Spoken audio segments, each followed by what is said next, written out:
The inflation situation will eventually stabilize, both globally and within Singapore.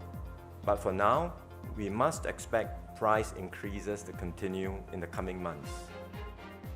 DPM Wong unveiling a $1.5 billion support package to help Singaporeans worst affected by rising prices. Over 12 million people have travelled between Malaysia and Singapore by land since borders reopened. And a new ferry service between Singapore and Desaru gets the go-ahead.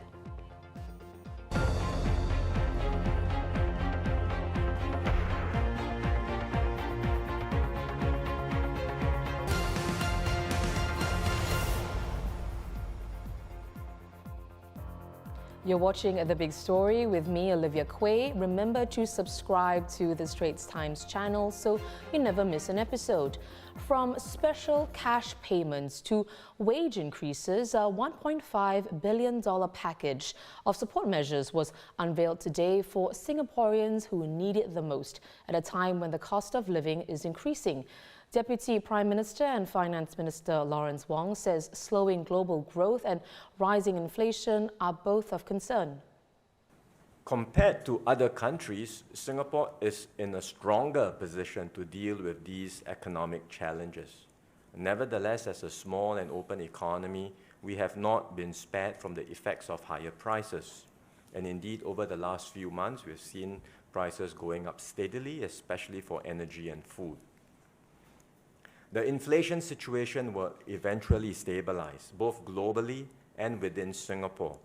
But for now, we must expect price increases to continue in the coming months.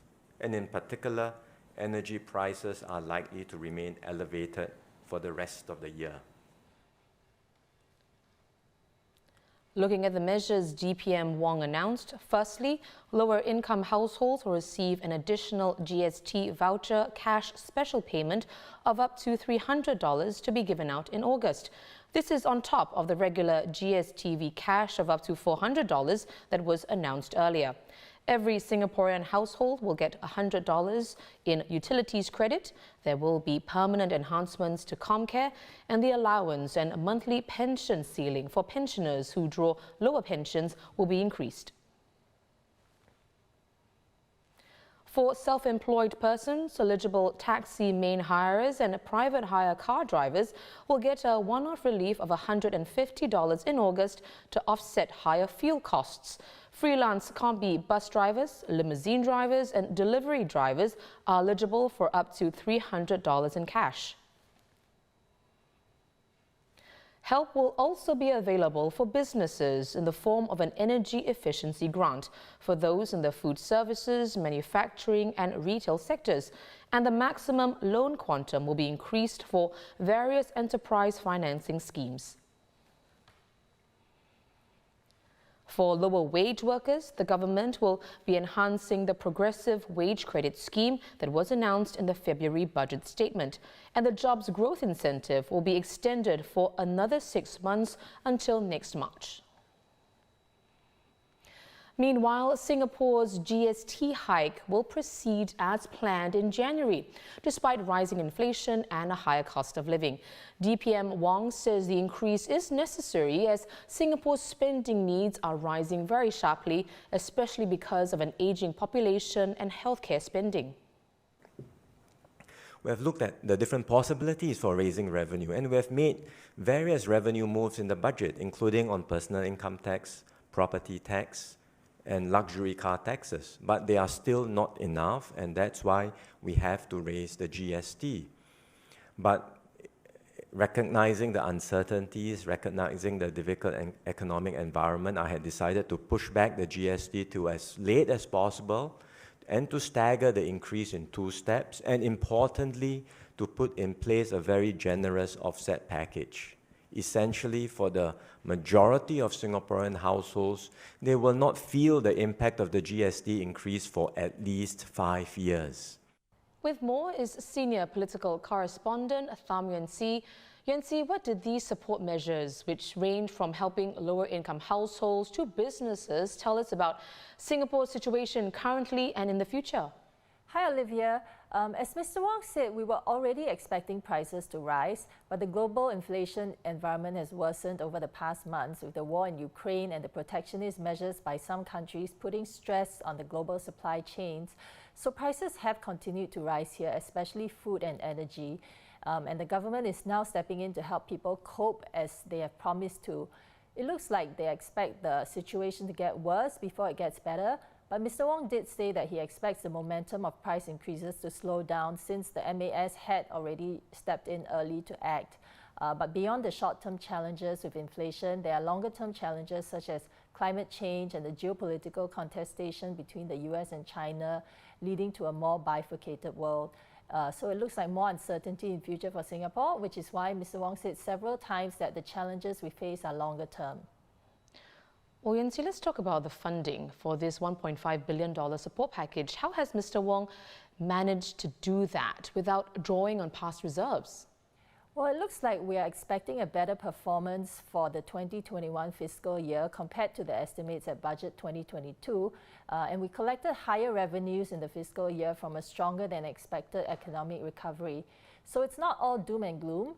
Mr. Wong also said the government had used less of the budget set aside for COVID-19 related spending because the impact of the Omicron variant turned out to be less severe than expected.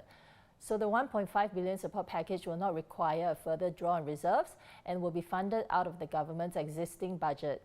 Since it's still early in the financial year, with the budget approved just in February, the ministries will reprioritize their spending within their existing budgets to fund this support package.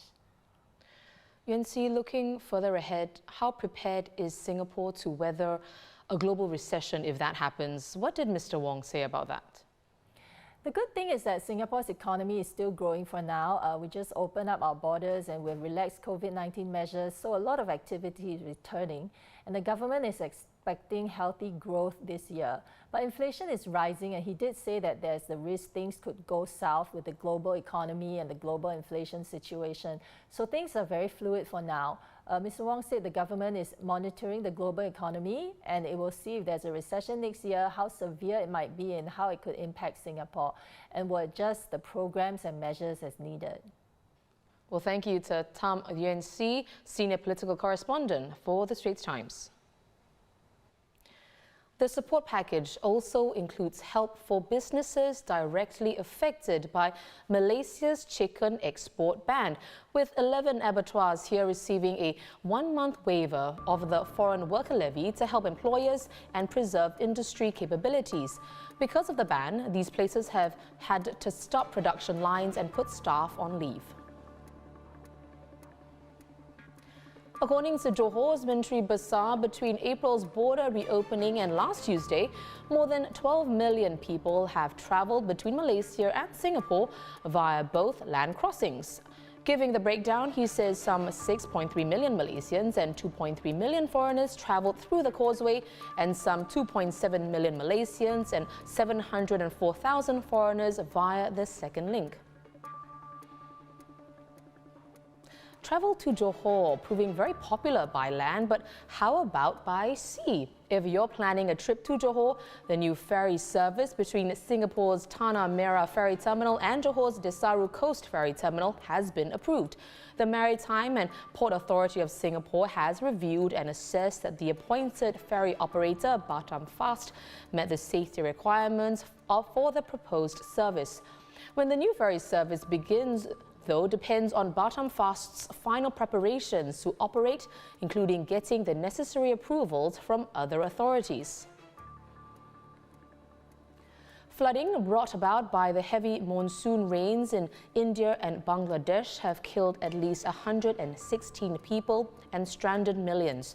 Officials say landslides have also made rescue operations even more difficult. This latest catastrophic flooding comes less than a month after extreme rainfall submerged towns. And the famed Jumbo floating restaurant being towed away from Hong Kong would actually be the last time we'd see it. The financially struggling tourist attraction capsized in the South China Sea after it encountered adverse conditions and began to take on water. No crew members were injured. The vessel's parent company says marine engineers had inspected and installed hoardings on it before the trip, and that all relevant approvals had been obtained.